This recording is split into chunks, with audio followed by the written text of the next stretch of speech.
Et il y a un gros travail qui a été fait. Un gros travail au cours duquel on a fait participer beaucoup la population. Mais à la lecture des documents qui me sont soumis, je trouve que le schéma apparaît comme statique, administratif, pas assez humain. Ensuite, l'éparpillement du territoire, le déséquilibre qu'on enregistre dans le territoire ne paraît pas assez pris en compte pour vraiment solutionner les problèmes. En ce qui concerne l'emploi, mais on se rend compte qu'il y a une volonté, mais on ne voit pas vraiment conduire une véritable politique de l'emploi. Je crois qu'il n'y a pas assez de conception politique dans la réalisation de ces documents. Non, mais il fallait actualiser, c'est obligatoire, puisqu'il y a des dispositifs nouveaux qui sont sortis, il y a la loi Notré qui est sortie, il fallait mettre en place un nouveau dispositif, la loi l'exigeait. Donc, on a fait le travail sur le terrain, mais dans la réalisation, je ne sens pas clairement un rééquilibrage du territoire.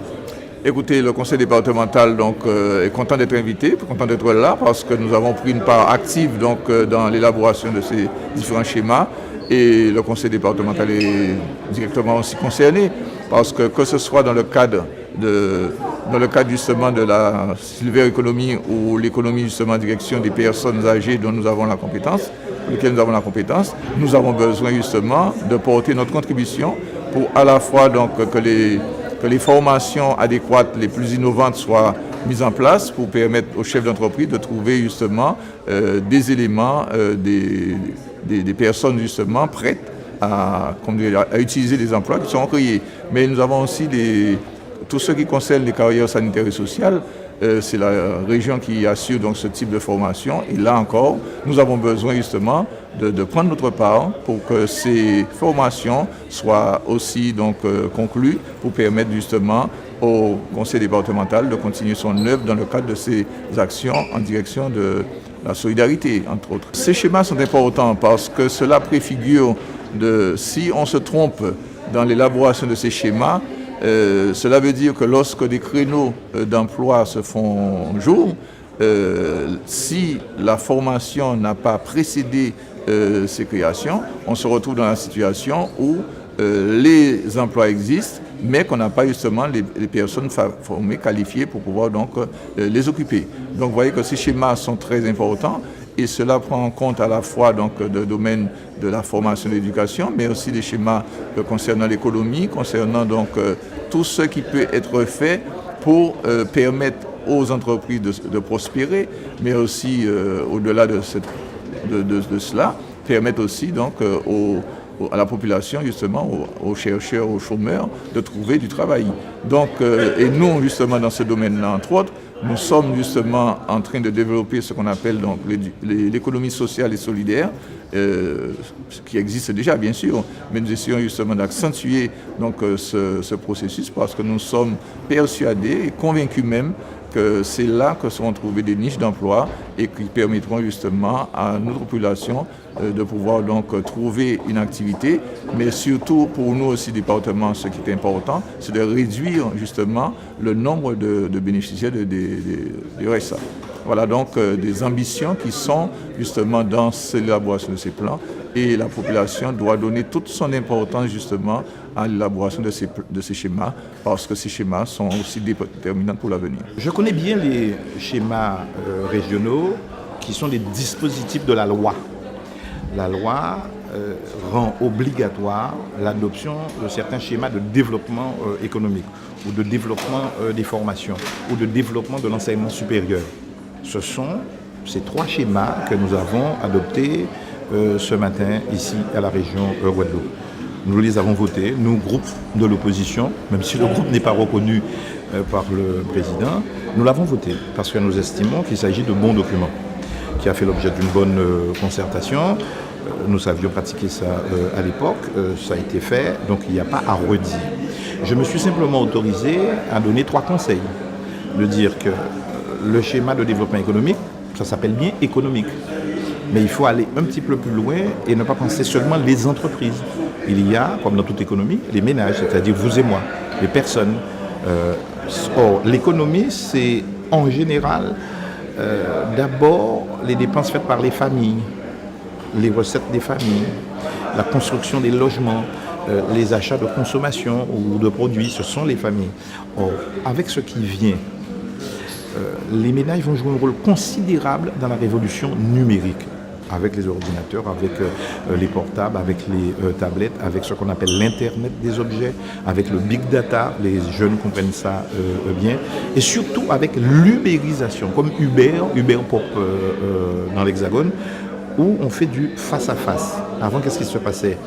Il fallait un intermédiaire pour faire un certain nombre de choses. Là, vous n'avez plus besoin d'intermédiaire. Vous louez directement votre voiture sans passer par un loueur. Vous louez directement votre maison sans passer par une agence immobilière. Les plateformes numériques permettent de faire ce qu'on appelle du face-à-face, de particulier à particulier, sans avoir un intermédiaire avec des choses à payer. Donc ça va changer les comportements. Il y aura donc une révolution comportementale et une révolution qui va modifier les coûts et les prix. Donc il faut que dans le schéma, on regarde les conséquences de cette affaire-là. Il n'y a pas cela dans le schéma. Je ne fais pas reproche parce que le schéma est d'abord économique. Mais je pensais qu'on aurait pu anticiper. J'ai invité le président et son équipe à poursuivre la réflexion pour tenir compte de cet aspect qui va bousculer l'économie du monde et la nôtre en particulier, avec d'autant plus de conséquences que nous sommes en région insulaire.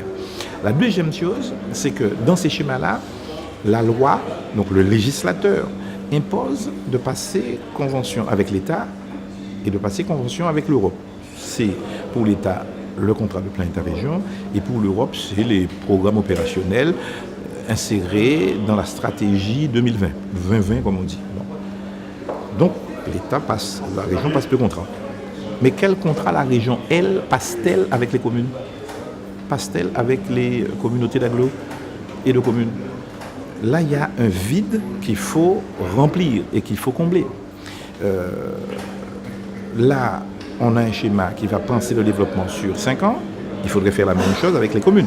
Moi, je l'ai fait avec les C2DT, les contrats de développement durable territoriaux. On disait aux communes, vous savez d'ores et déjà ce que vous percevrez de la région sur tous vos projets retenus et contractualisés.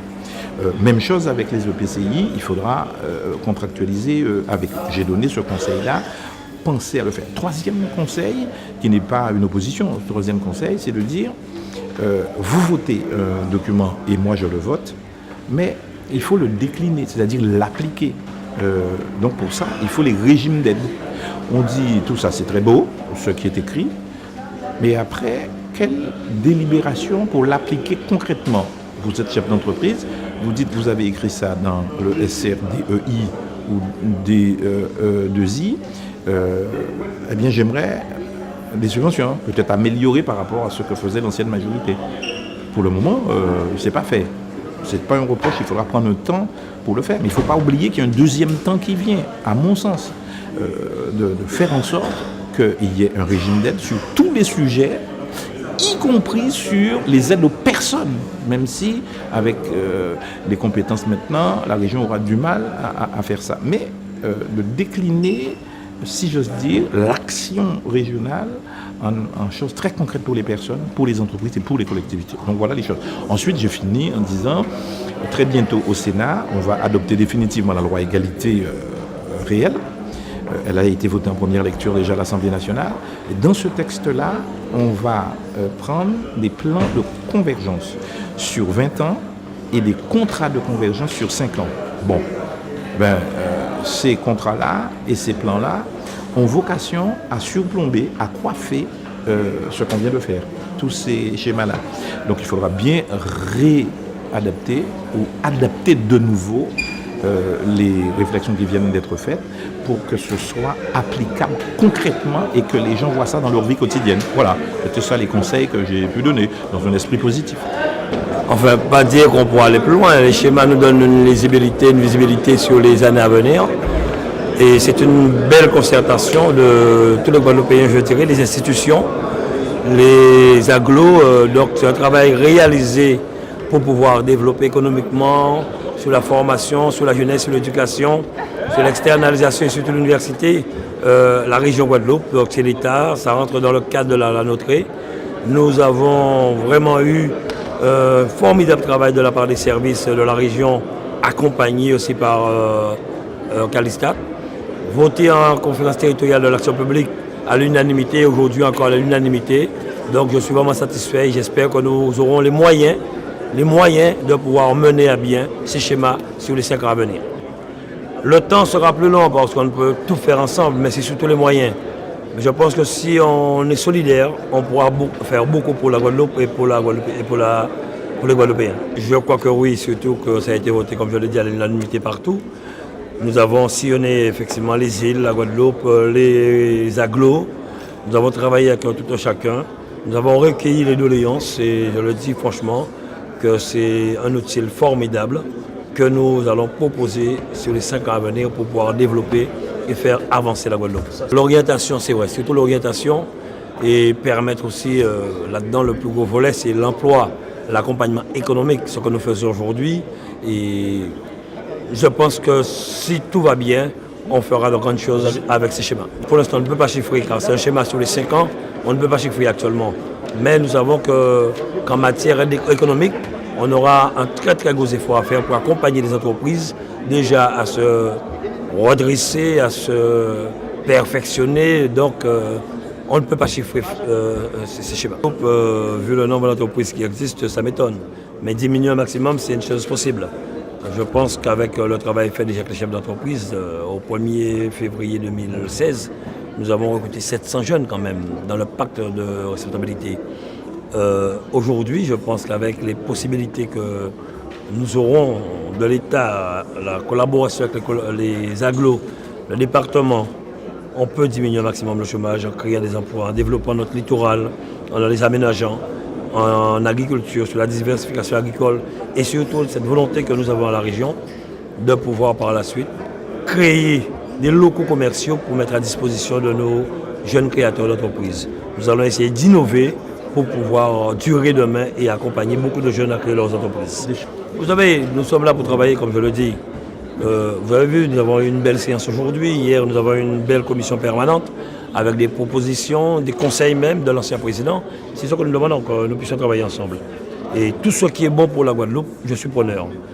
Il est ancien président, il est conseiller régional aujourd'hui, il a été ancien ministre.